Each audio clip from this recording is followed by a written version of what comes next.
Bismillahirrahmanirrahim. Assalamualaikum warahmatullahi wabarakatuh. Kami dari kelompok 2 ingin menjelaskan tentang materi manajemen sumber daya manusia. Sebelum memasuki materi, perkenalkan, nama saya Ilhamul Nafaros. Dan saya Muhammad Arif. Saya Nandika Bayuardana. Sebelumnya, saya akan menjelaskan apa itu manajemen sumber daya manusia. Sumber daya manusia atau disebut dengan SDM ini meliputi daya pikir serta daya fisik yang ada pada setiap individu ataupun manusia. Jadi, SDM itu adalah suatu kemampuan yang ada pada setiap manusia yang ada ditentukan oleh daya pemikiran serta daya fisiknya juga. Karena itu, baik SDM ataupun manusia menjadi unsur yang sangat penting dalam berbagai kegiatan yang ada di perusahaan.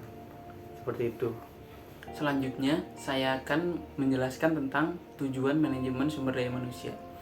Yang pertama yaitu ada mengembangkan efektif kerja sumber daya manusia di dalam organisasi. Yang kedua, memperbaiki kualitas tenaga kerja dalam suatu organisasi sehingga dapat memberikan kontribusi lebih kepada organisasi. Yang ketiga, memberikan aturan kerja yang efektif dengan produktivitas tinggi kepada organisasi. Selanjutnya ada menyeimbangkan antara tujuan masing-masing individu dan menyelaraskan sehingga mampu bergerak dalam irama yang sama demi mencapai tujuan bersama, yaitu tujuan perusahaan. Lalu yang terakhir yaitu membantu para manajer fungsional dan manajemen lini dalam mengelola seluruh tenaga kerja atau karyawan selaku sumber daya manusia dengan cara yang lebih efektif. Ada pula fungsi manajemen sumber daya manusia. Fungsi manajemen sumber daya manusia yaitu berperan penting untuk menentukan kualitas sumber daya manusia dalam suatu perusahaan.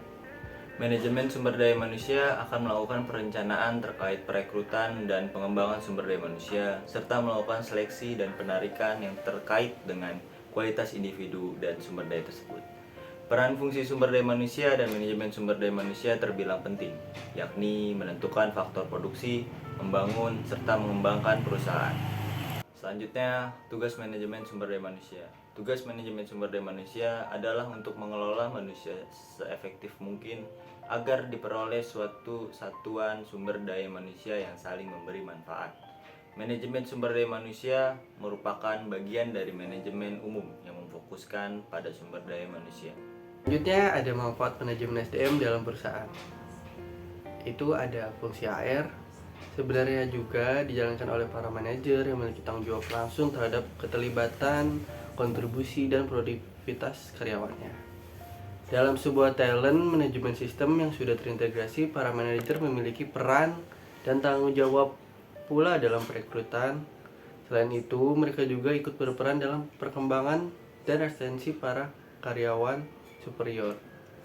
Sementara itu, perusahaan juga memberikan tugas dan tanggung jawab lainnya bagi divisi manajemen SDM, di mana mereka harus berurusan dengan berbagai komponen vendor dan supplier. Para staf manajemen SDM dan vendor ataupun supplier akan bekerjasama mengurusi hal-hal seperti payroll, pembuatan buku pegangan karyawan, rencana tindakan, afirmatif, dan lainnya. Selanjutnya yaitu ada fokus manajemen sumber daya manusia. Fokus manajemen SDM diantaranya yaitu meliputi yang pertama pemberian kompensasi, lalu ada perekrutan, manajemen kinerja, pengembangan perusahaan, keselamatan karyawan, kesehatan karyawan, tunjangan karyawan, motivasi kerja, komunikasi, dan administrasi pelatihan karyawan. Fokus manajemen SDM juga meliputi pengelolaan karyawan dan budaya, serta nilai lingkungan kerja secara strategis dengan pendekatan yang tepat. Kesimpulan, pengertian manajemen sumber daya manusia diperoleh berdasarkan pada pemahaman terhadap definisi manajemen sumber daya manusia yang diberikan oleh beberapa para ahli.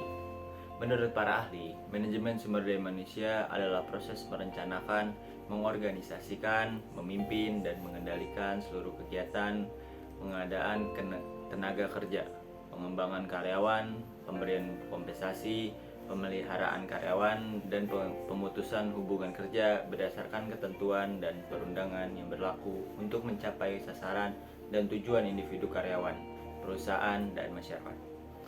Lalu juga menjelaskan fungsi manajemen sumber daya manusia yang mencakup perencanaan, pengangkatan dan pemberhentian karyawan, pengupahan dan pemberian tunjangan, penilaian kinerja, penghargaan dan pengembangan karir, pelatihan dan pengembangan, keselamatan dan kesehatan kerja, kepemimpinan dan produktivitas. Sekian dari kelompok kami, kurang lebihnya mohon maaf. Billahi Wassalamualaikum warahmatullahi wabarakatuh.